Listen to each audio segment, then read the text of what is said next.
Kakong RM Kurba, kabadai ka Deputy Commissioner na Riboy District mentakasngi kalai puteri kalapentip. Mana kaliang ke office kalapentip balade ban ujor jahar, pershayu trai ke Parmaw bat trei beain han Nagarbill, ha kebala don arngut ki balak klat hasyen bat prangut kila mensau. So hadin mula yok ku bos pang tu ke jenjah ke menchisni polai biji. Di menen kasni lalit u magistrate juni, men shim ke jenjisha inquiry. But nilai yok ya kata ke report, hadin mula yok report na magistrate menen hi la file ya ke FIR,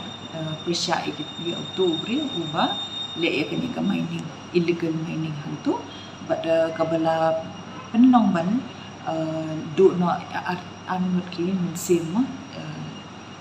but kani kalong kani ka kam illegal mining ru kumba fiat ki kalong kala attract ka NGT but ni Nagarbill district ka ha ka scanner jong ka NGT right now but ni kepat iki pait ba baru ki balik kani ka jet kam kadon kala dan timu balik pinne illegal is late dekalenti kadon ka an ya kini ki quarry ki mining kadon ka la lenti banne mo semua banyak dekalenti jo ka an ban apply pendon kami kita ki kidan bun hang tu kidan first kadon ka mining lease kadon seperti ka civil window clearance dan environmental clearance tigidan kini ki steps we pidi follow semua ban shim yaki kenapa